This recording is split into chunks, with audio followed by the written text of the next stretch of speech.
Hello everybody and welcome back to Alex Elliott Golf, and welcome to the channel if you're a brand new viewer. Don't forget to subscribe and give all this content a thumbs up. Plenty of content coming throughout the winter to help prepare you for next season, so give this content a thumbs up. So today's video is all about that old question: should you keep your head down? Now, the amount of times I hear this when I'm playing in pro-ams or walking down the range where I didn't hit that one right because I didn't keep my head down.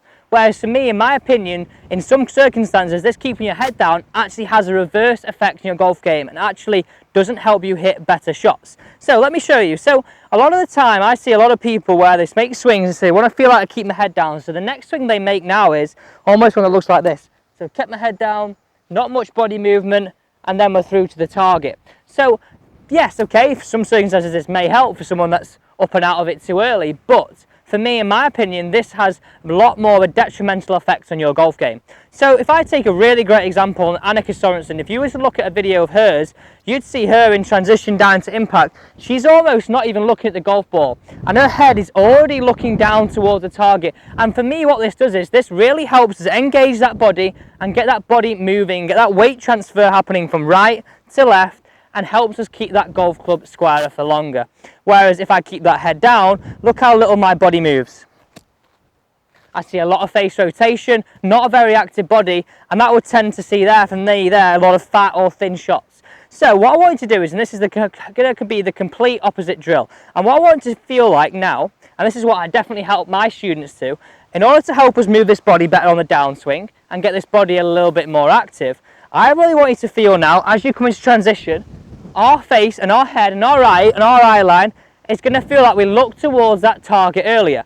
And what this does is this, like I said before, helps us transfer that weight and helps us keep that club face square for longer because our body is more active. The less active our body is, the more likely we're going to see a lot of face rotation and then hit misses off to the left and certainly off to the right also.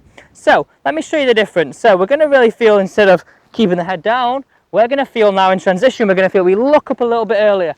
Look towards that target, really anticipate that ball flight and get that body moving a lot quicker. So I want you to do is, I want you to do this with 3 golf balls, just 3 golf balls to then 2 normal shots. And we got our ratio there. We're going to learn a feeling and we're going to try and apply it to our normal game. So the first shot, let's give this one a go now. So I'm really trying to feel that I look up earlier in that transition. And this really gets me away and gets my body moving, gets my hips moving, gets my weight transferred into that left heel and towards the target. So let's give this one a go. So we're not going to see our head down. We're going to try and feel like our head works and follow, and our shoulder and body will follow. So let me give this one a go. That felt really extreme, and a bit on camera that looked very, very extreme and very odd. But what that does is that gives me a really great feeling of being able to clear my left side. Whereas here, I'm very scoopy and try to get this ball and see. Let's give this one more go. So this is just a feeling we're trying to create. Like I said, for my opinion, not getting that head up and following the ball flight early really gives you effects of scooping it, a lot of face rotation, and ultimately causes some misses off to the left and off to the right. If you can get this body moving, you've got a lot more control of this club face. If we can get into a more powerful, dynamic position here, as opposed to this position here.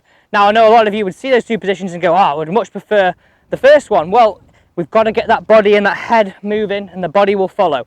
Let's give this one more go. So again, I'm going to feel like I'm going to look up and see that ball flight before I've hit it. Just a feeling. I want you to try it and experiment it. We may miss a few, but it's really about learning and training to move that body better.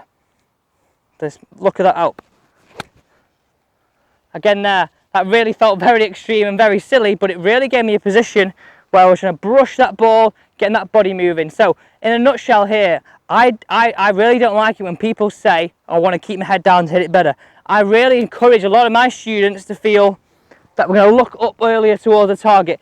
Yes, on the golf course, we're not going to look up before we hit it, but this is a drill in the driving range that's really going to help you engage that body through impact and really start seeing that club face being squarer for longer. So we'll stop seeing this flipping of the golf club, scooping action, and all this weight being behind the golf ball. We start to see a more dynamic, stronger impact position. Thank you for watching today's video on Alex Elliott Golf. Don't forget to subscribe, guys, and give all this content a thumbs up. Thank you, and see you next time on Alex Elliott Golf.